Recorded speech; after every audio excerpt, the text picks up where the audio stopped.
Bab 46. Kedua orang itu menyadari bahwa pekerjaan ini pasti seperti rahasia menangkap ikan. Mereka akan bisa menghasilkan banyak uang. Aku tidak akan memberitahu siapapun. Bahkan kalau kakakku bertanya, aku akan menyimpan rahasia itu sampai mati. Hamid buru-buru memberikan jaminan. Kalau sampai aku membocorkan rahasia, aku akan disambar petir. Herman bahkan menyumpahi dirinya sendiri. Hanya dengan sebuah rahasia menangkap ikan, Wira bisa menghidupi begitu banyak orang di desa ini. Jadi, pastinya rahasia ini tidak akan sederhana. Wira begitu mempercayai mereka, tentu saja mereka tidak akan pernah mengecewakannya.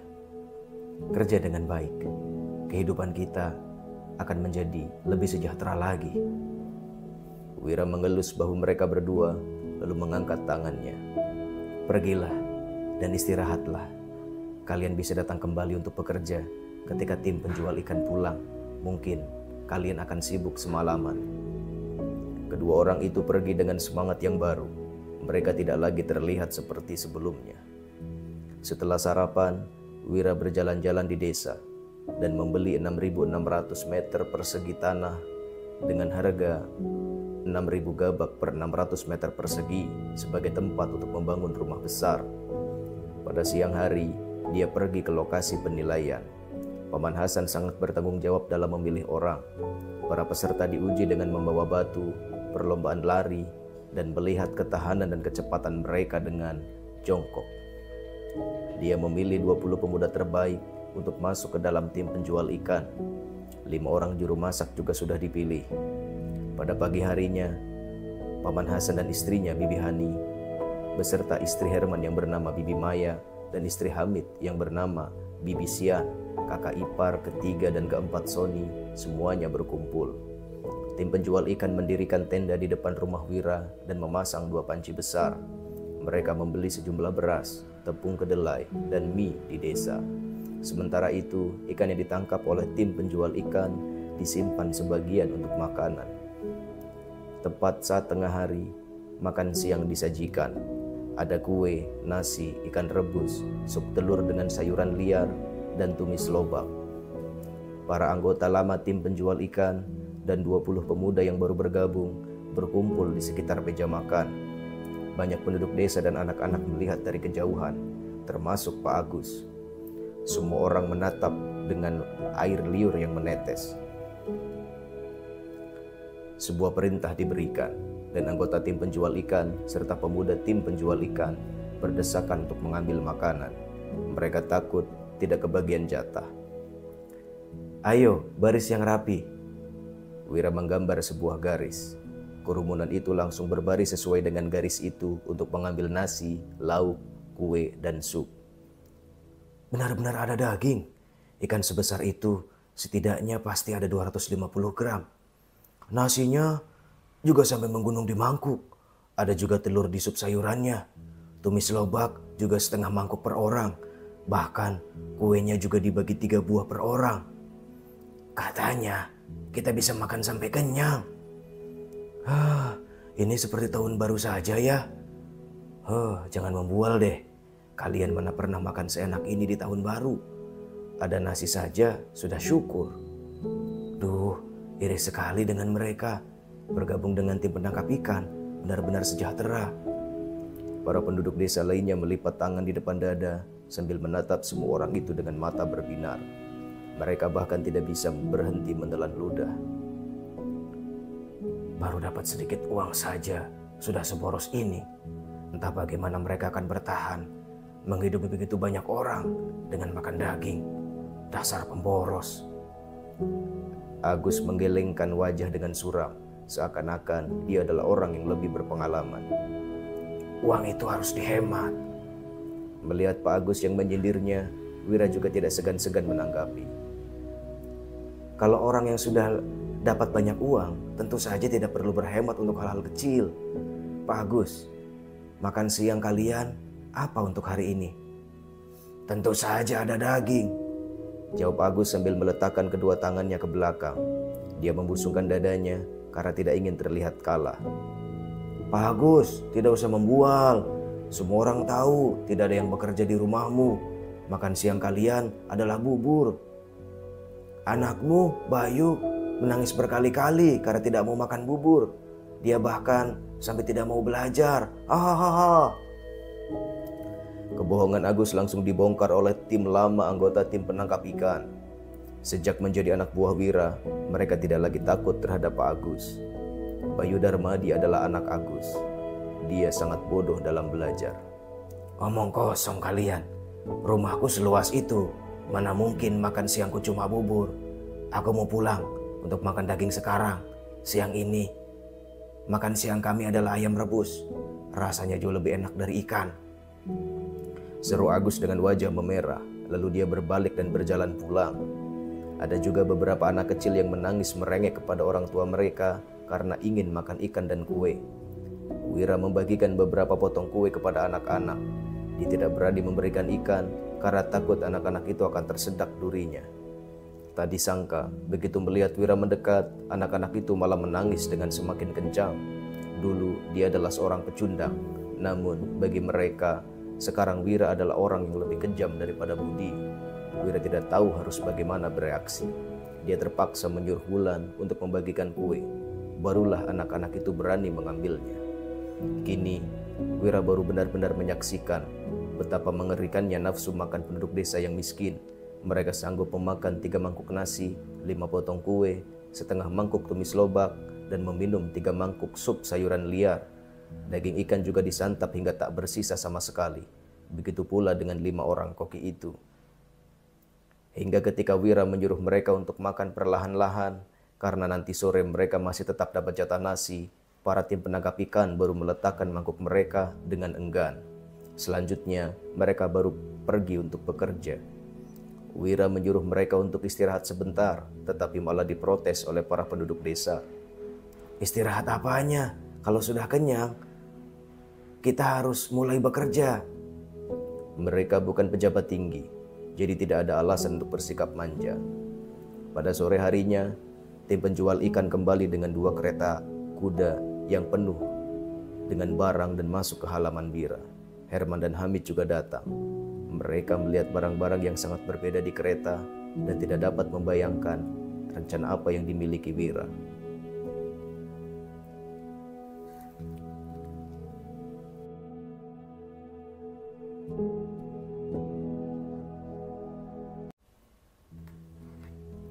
Bab 47. Pagi makan ikan, sore makan telur. Bahkan Bupati pun tidak bisa makan semewah ini. Omong kosong, Bupati selalu makan dengan 8 lauk dan 4 sup setiap hari. Tentu saja jauh lebih mewah daripada makanan kita. Benar, Bupati mengurus 1 kabupaten. Jadi sudah pasti makanan kita tidak semewah makanan Bupati. Tapi ini sudah pasti lebih mewah daripada tuan tanah dan pemilik desa. Pasti. Pak Agus juga tuan tanah, tapi mereka hanya makan daging sebulan sekali. Sebelumnya, keluarga Budi juga kaya, tapi hanya makan daging 10 hari sekali. Mereka kalah jauh dari kita.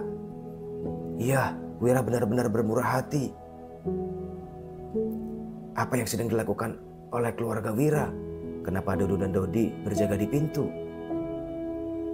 Jangan tanya pertanyaannya, bukan urusanmu. Fokuslah pada pekerjaan kita.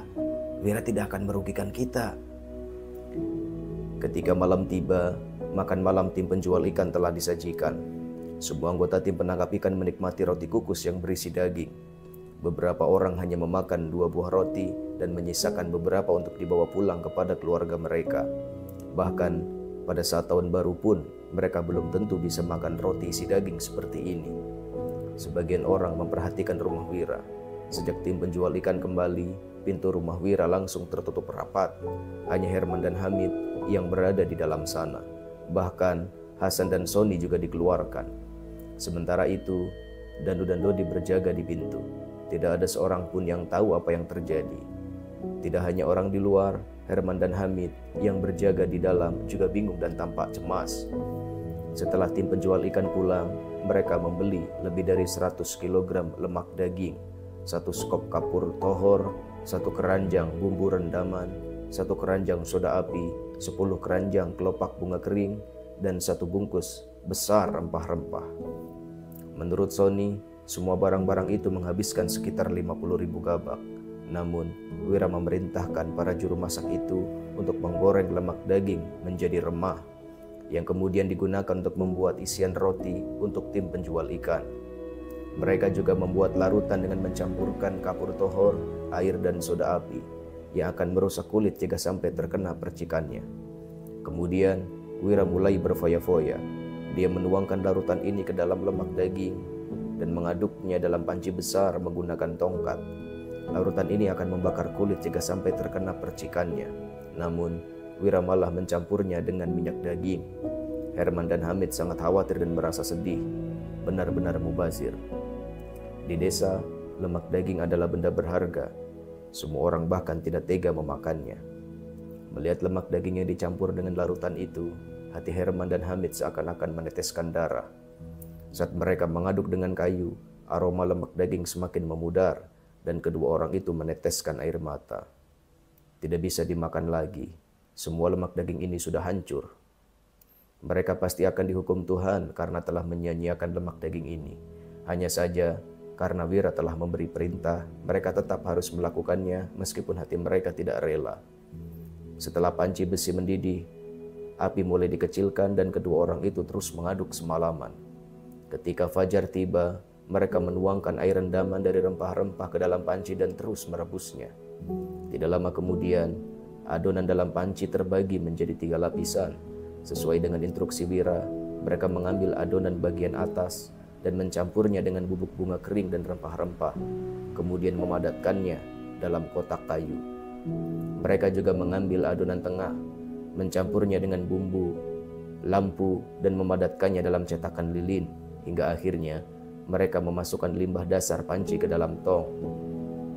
Ketika fajar menyingsing, Wira mendorong pintu dan meregangkan tubuhnya dengan malas. Dia bertanya, "Sudah selesai?"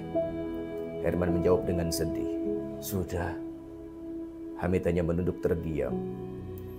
5 kilogram lemak daging dan rempah-rempah habis semua. Melihat kedua orang tersebut hampir menangis, Wira terkejut dan bertanya, "Paman Herman, Paman Hamid, apa yang terjadi? Kalian terlihat begitu sedih. Apakah kalian kedinginan semalam?" "Tidak." Keduanya memaksakan senyum. Barang-barang itu milik Wira. Mereka hanya sebagai pembantu yang digaji 3.000 gabak per bulan. Jika Wira ingin membuang barang-barang bagus, mereka juga tidak punya pilihan. "Kerja bagus." Wira mengambil sepotong sabu dan menciumnya, lalu mengambil sebatang lilin untuk memeriksanya. Pada akhirnya, dia berjalan menuju tong yang berisi cairan limbah. Pembuatan sabun melibatkan proses saponifikasi. Benda yang paling berharga di dalamnya bukanlah sabun atau lilin, tetapi limbah cair tersebut. Limbah cair tersebut mengandung gliserin yang bisa dimurnikan dan digunakan untuk membuat bahan peledak, arak buah, kaca, penyamakan kulit, dan masih banyak kegunaan lainnya.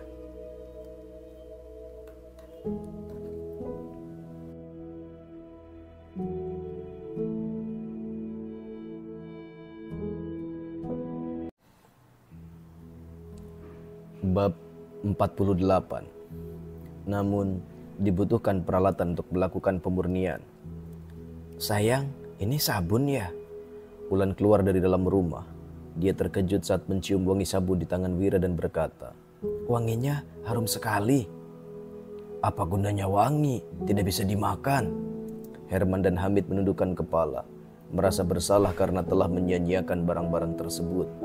Wira tersenyum dan berkata, "Sabun ini lebih bersih daripada produk pembersih lainnya." Di zaman ini juga terdapat beberapa produk pembersih, yaitu biji lufa dan akar swapwort. Biji lufa digunakan oleh rakyat jelata untuk mencuci pakaian. Akar swapwort adalah bahan mewah yang digunakan oleh orang kaya. "Ah, benar juga. Lebih bersih daripada biji lufa dan akar swapwort." Wulan mencoba mencuci tangannya, lalu memperlihatkannya pada Wira. "Tanganmu sendiri sudah putih. Tidak ada perbedaan yang signifikan." Wira meraih tangan Wulan dan menggelitik telapak tangannya. "Masih ada orang lain di sini." Setelah memelotot kepada suaminya sekilas, Wulan menundukkan kepalanya. Dia tidak rela menarik tangannya kembali. Melihat suasana hati Herman dan Hamid yang sedih, Wira tersenyum sambil berkata, Paman Herman, Paman Hamid, kalian coba cuci tangan pakai sabun ini. Lihat bagaimana efeknya. Orang pedesaan seperti mereka ini biasanya hanya mencuci tangan dengan lap kering. Ditambah dengan pekerjaan mereka sehari-hari yang berat, tangan mereka tampak berdebu dan hitam. Begitu pula dengan Herman dan Hamid. Kedua orang itu mengambil sabunnya dan meniru cara Wulan untuk menggosok tangan mereka dengan sabun. Dalam sekejap, debu-debu di tangan mereka mulai terangkat. Air di dalam baskom juga menjadi hitam. Wah, kotorannya benar-benar terangkat. Herman mengangkat kedua tangannya yang bersih dengan wajah tidak percaya. Dia tidak mengerti mengapa dengan menggabungkan dan memasak sejumlah bahan yang tidak bisa digunakan untuk mencuci itu bisa membersihkan noda kotor. Kak Wira, apa kamu mau menjual sabun cuci tangan ini? Hamid lebih pintar. Melihat tangannya yang bersih, dia langsung mengerti maksud Wira. Benar sekali. Wira mengangguk dan melanjutkan. Mulai hari ini dibentuk tim pembuat sabun. Paman Herman sebagai ketua dan Paman Hamid sebagai wakil. Kalian harus merekrut 10 orang lagi. Prosedur pembuatannya akan dipisah-pisah. Kualifikasinya harus orang yang bisa dipercaya. Fasilitasnya sama seperti tim penangkap ikan. Gajinya 1.000 gabak per bulan dan akan dibagikan di akhir bulan. Makan 3 kali sehari di kantin dan ada jatah daging 250 gram per hari. Akhirnya aku jadi ketua juga, seru Herman dengan kegirangan. Menjadi ketua tim di bawah Wira bahkan lebih berpengaruh daripada kepala suku di desa. Kakaknya adalah ketua tim, sedangkan Danu dan Dodi adalah wakilnya. Sekarang dia dan Hamid juga sudah menjadi ketua dan wakil. Dengan adanya 5 ketua tim dalam satu keluarga, ini adalah kebanggaan bagi keluarga mereka. Akhirnya aku jadi wakil ketua. Hamid juga merasa bahagia, tetapi dia segera mengerutkan kening sambil berkata, Wira, semalam kita menggunakan 5 kg lemak daging dan begitu banyak rempah-rempah, tapi hanya bisa menghasilkan kurang dari 100 batang sabun. Biayanya saja sudah mencapai 5.000 gabak. Kalau kamu memberikan gaji sebanyak itu kepada kami, bukankah kamu akan rugi? Di kabupaten ada yang menjual akar swapwort seharga 10 gabak per bungkus besar. Itu pun hanya keluarga tuan tanah yang berani membelinya. Satu batang sabun membutuhkan modal 50 gabak. Ditambah lagi, Wira memberikan gaji yang tinggi untuk para pekerja. Sabun ini setidaknya harus dijual 100 gabak agar bisa balik modal. Hanya orang bodoh yang akan membeli sabun untuk mandi dan cuci tangan seharga 100 gabak. Wira tersenyum dan berkata, Aku yang akan menjual sendiri sabunnya. Kalian hanya perlu merekrut orang untuk bekerja. Pastikan kerahasiaan tetap terjaga. Kedua orang itu mengangguk. Formula ini sangat rahasia dan Wira telah mempercayakannya kepada mereka. Kelak, mereka akan setia dan bekerja keras untuk Wira. Mereka bahkan tidak akan memberitahu rahasia ini kepada kakaknya. Suruh orang-orang di tim penangkap ikan untuk mengambil sabun. Ketua dan wakil ketua masing-masing mengambil 2 sabun dan anak buah ambil 1 sabun. Suruh mereka untuk mencuci rambut dan mandi dengan sabun ini sepulang ke rumah nanti. Jadilah orang yang bersih. Pada hari pertama kedatangannya, ketika Budi datang untuk menagih utang, Wira sebenarnya ingin membuat sabun. Namun dia tidak punya cukup uang untuk membeli bahan-bahan yang diperlukan untuk proses saponifikasi. Selama beberapa hari ini, dia terus bersama tim pemancing ikan. Semua anggotanya sangat jarang mandi, tidak mencuci rambut, bau keringat, dan bahkan ada kutu. Hal ini membuatnya sangat tidak nyaman. Sekarang, sabun juga sudah selesai dibuat.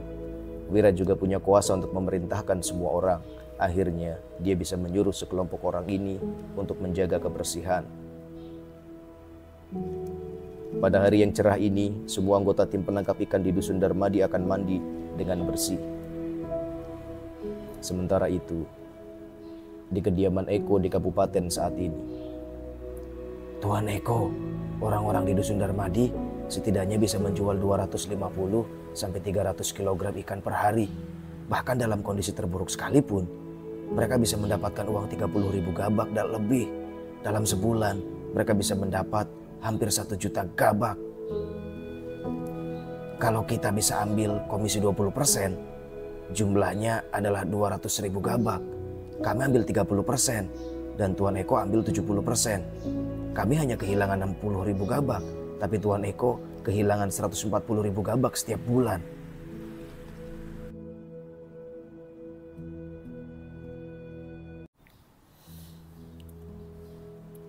Bab 49.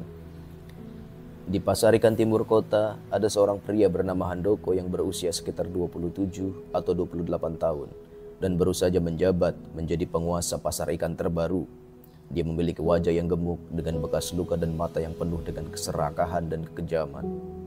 Setelah mengambil alih posisi Iwan di pasar ikan, awalnya dia ingin menuruti perintah Eko untuk tidak mengambil komisi dari mereka. Namun, melihat warga dusun Darmadi yang menjual begitu banyak ikan setiap hari, dia jadi tidak tahan. Eko mengernyitkan alisnya. Awalnya, Eko mengira orang dusun Darmadi itu tidak akan mungkin bisa menjual begitu banyak ikan setiap hari. Kini, setelah melihat penjualan harian mereka yang mencapai 250-300 kg per hari, Eko menjadi agak menyesal. Sebenarnya, uang 70% yang diberikan oleh penguasa pasar ikan ini kepadanya harus disetorkan kembali ke kepolisian sebesar 60%. Bahkan hanya 10% sekalipun nominalnya sudah bisa mencapai 20.000 gabak. Ini bukan jumlah kecil bagi Eko. Ayolah Tuan Eko. Dengan wajah cerdik, Handoko berkata, Tuan Eko, aku tahu apa yang kamu khawatirkan. Aku sudah menyuruh orang untuk menyelidiki sarjana di dusun Darmadi itu. Dia sudah lama putus sekolah dan tidak mungkin akan menjadi pejabat lagi. Lalu mengenai Zabran, meskipun dia hebat, Tuan tinggal cari petugas kepolisian dan pemanah saja untuk mengepungnya. Punya kekuatan super pun, dia tidak akan bisa berkutik. Kamu sedang mengguruiku ya? Dengan alis terangkat, Eko menatap bawahan baru ini. Wajahnya tampak sangat murung. Puk! Tubuh Handoko bergetar dan dia langsung berlutut. Wajahnya penuh ketakutan. Tuan Eko, mana mungkin aku berani mengguruimu? Aku hanya seorang preman kecil. Kini, aku bisa menguasai pasar ikan semua berkat dirimu. Aku sangat paham bahwa setiap ucapanmu akan menentukan nasibku. Jadi, semua ucapanku ini adalah demi kebaikanmu. Eko menatapnya sambil tersenyum. Dia sangat puas terhadap sikap Handoko. Bukannya aku tidak mendengarkan nasihatmu. Handoko berkata dengan wajah getir. Meskipun aku mematahkan kaki Iwan dan menggunakan kekerasan untuk mengendalikan orang-orang di pasar ikan, namun orang-orang dari dusun Darmadi sama sekali tidak dikenakan biaya.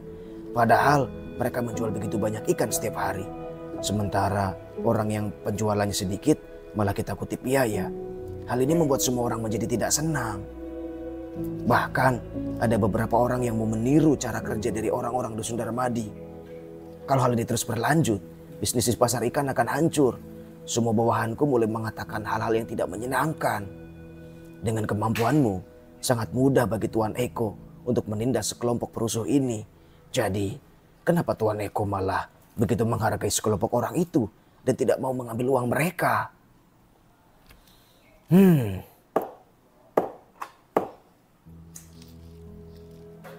Eko mengetuk-ngetuk jarinya di atas meja sambil tersenyum sinis. Kamu kira aku takut dengan seorang sarjana dan tukang pukul? Aku punya banyak cara untuk menghadapi mereka. Hanya saja, bupati saat ini baru menjabat dan situasi di kantor kabupaten masih belum jelas. Kalau aku bertindak sekarang dan menimbulkan masalah, tidak ada yang tahu apa yang akan terjadi. Beberapa hari yang lalu, orang-orang dari dusun Darmadi menangkap kepala desa Pimola dan pergi ke kantor kabupaten untuk mengajukan keluhan. Pada akhirnya, bupati benar-benar memenjarakan kepala desa tersebut dan menghukumnya dengan 3 tahun penjara sebagai tahanan politik. Di kantor kabupaten ada sebuah panggilan tidak resmi. Bupati disebut sebagai Tuan Besar Kabupaten. Wakil bupati sebagai Tuan Kedua atau Bendahara Utama. Dan wakil bupati kedua sebagai penasihat kabupaten. Hah? Seru Handoko dengan kaget. Ternyata orang-orang dari Dusun Darmadi itu benar-benar selancang itu. Mereka benar-benar menangkap kepala desa. Kepala desa juga merupakan seorang pejabat. Tetapi bupati justru tidak berpihak padanya, malah membantu orang-orang kampungan tersebut. Eko tertawa sidih sambil berkata, "Takut ya?" "Tidak takut." Dengan keringat dingin di dahinya, Handoko berkata dengan berani, "Selama Tuan Eko memberi perintah, aku akan melakukan semuanya." Eko tersenyum sinis, lalu berkata, "Kalau kamu tidak takut, kita akan menangani perusuh-perusuh itu." "Apa?" tanya Handoko dengan tercengang. Padahal baru saja Tuan Eko berkata bahwa bupati berpihak pada orang-orang itu. Sekarang dia malah ingin menghabisi mereka. Tindakan Eko ini benar-benar sulit ditebak dan sulit untuk dipahami. "Kalian berdua tetap melanjutkan kegiatan seperti biasa selama 2 hari ini. Setelah aku mengatur semuanya, kalian bisa langsung bertindak." Raut wajah Eko sangat sulit ditebak. "Baiklah." Setelah itu, Eko pun menangkupkan tinjunya untuk memberi hormat dan pergi. Dalam hatinya merasa antusias sekaligus takut. Jika mereka bisa mengendalikan orang-orang dari Dusun Darmadi, tidak akan ada lagi orang yang berani melawan mereka di pasar ikan. Namun, ucapan Eko membuatnya tidak mengerti. Bupati berpihak pada orang-orang itu, tapi Tuan Eko malah mau menghabisi mereka. Eko menghela napas dengan pelan sambil bergumam, "Uang bisa mempengaruhi isi hati seseorang, bukan?" Dari 70% biaya yang dikutipnya, sebenarnya Eko hanya mendapatkan 10%, sisanya diberikan kepada Pak Rangga. Meskipun uang 20.000 gabak per bulan itu sangat menggiurkan baginya, Eko berencana untuk mengamati situasinya terlebih dahulu. Sementara itu, mengingat uang senilai 120.000 gabak dari 60% biaya yang dikutip, Pak Rangga tidak sabar untuk turun tangan.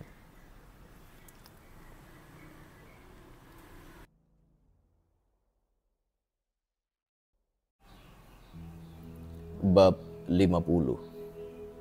Tim pembuat sabun telah bertambah menjadi 10 orang. Mereka menggunakan 3 panci besar sekaligus dan meningkatkan produksi dari 100 potong sabun per hari menjadi 300 potong. Produksi lilin juga telah mencapai 300 batang dalam sehari. Tetapi Wira tidak berniat menjualnya. Lampu minyak menghasilkan banyak asap yang dapat merusak mata, sedangkan lilin menghasilkan asap yang sedikit dan cahayanya terang. Wira memberikan sejumlah sabun dan lilin kepada anggota tim penangkap ikan sebagai tunjangan. Setelah 3 hari produksi berturut-turut, mereka berhasil mengumpulkan 1.000 potong sabun. Pada saat ini, Wira baru berangkat ke kabupaten. Wira terpaksa harus pergi ke kabupaten sebab dia telah membeli kereta kuda kemarin dengan biaya 20.000 gabak. Setelah menjual gula putih seharga 600.000 gabak, dia hanya memiliki berapa puluh gabak yang tersisa. Nominal itu jauh dari cukup untuk membangun rumah seluas 6.000-an meter persegi, bahkan tidak cukup untuk membeli bahan bangunan. Situasi di pasar ikan juga tidak terlalu aman. Sony merasa bahwa Handoko berencana untuk memberontak. Demi alasan keamanan, Dodi dan ketiga bersaudara semuanya ikut serta. Mereka bahkan juga mempersiapkan surat pengaduan. Hal yang paling penting adalah Wulan ingin pulang ke rumah orang tuanya. Danu mengendarai kereta kuda, sementara Wira dan Wulan duduk di dalam gerbong. Mereka berangkat agak terlambat dibandingkan dengan tim penangkap ikan. Ketika fajar menyingsing, Wira dan Wulan baru berangkat setelah sarapan. "Sayang, kalau kakakku mengatakan sesuatu tentangmu, jangan meladeninya," kata Wulan dengan penuh harap dalam pelukan Wira. Dari ayahnya, kedua kakaknya, dan adiknya, semuanya adalah sarjana. Jenjang pendidikan mereka jauh melampaui suaminya. Ditambah lagi dengan perilaku boros suaminya, keluarga Wulan menjadi sangat tidak menghargai Wira. Ayah Wulan membawa adiknya ke ibu kota untuk belajar menjadi seorang pejabat. Kakak tertuanya mencari pekerjaan di kabupaten, sementara kakak keduanya belajar di rumah di Kabupaten Uswal. Setiap kali Wulan membawa Wira ke rumah orang tuanya, kakak keduanya selalu menunjukkan wajah dingin dan mengucapkan kata-kata yang mencemooh. Hal itu membuat suaminya selalu saja memarahi dan memukul Wulan untuk melampiaskan amarah setiap kali mereka pulang. Belakangan ini, memang suaminya telah berubah menjadi baik dan tidak seperti sebelumnya lagi. Hanya saja, Wulan takut bahwa jika mereka kembali ke rumah orang tuanya, Wira akan kembali menjadi seperti dulu lagi. Namun kakaknya mengirim surat untuk mengatakan bahwa kakak iparnya sedang sakit dan ingin bertemu dengan Wulan. Oleh karena itu, Wulan harus pulang untuk menjenguknya.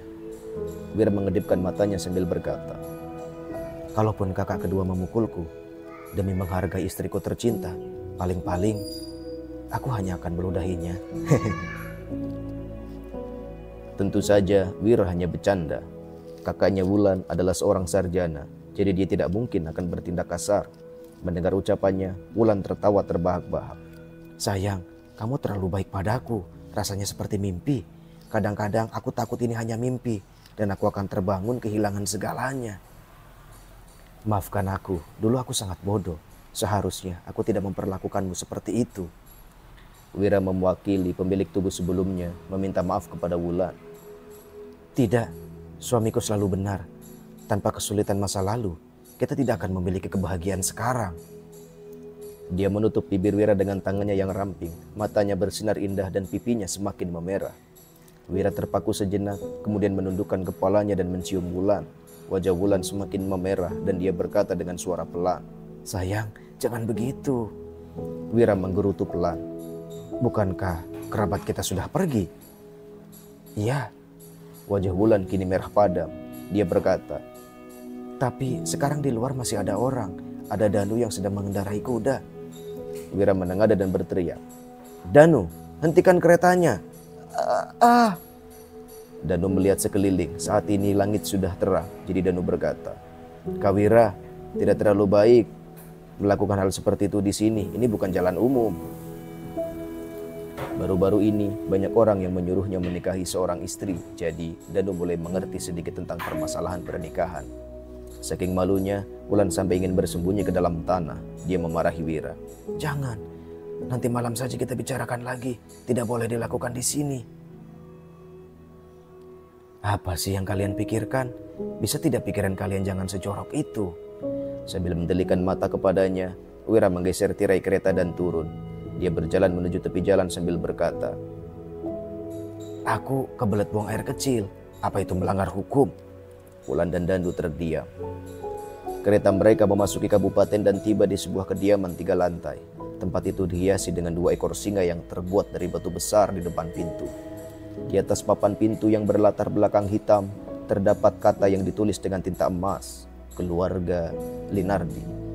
Di depan pintu berhenti sebuah kereta kuda. Begitu Wira dan Wulan turun dari kereta, pelayan keluarga Linardi berlari masuk ke rumah sambil meneriakkan, Tuan muda kedua, Nyonya muda kedua, Nona telah pulang. Orang itu juga sudah datang.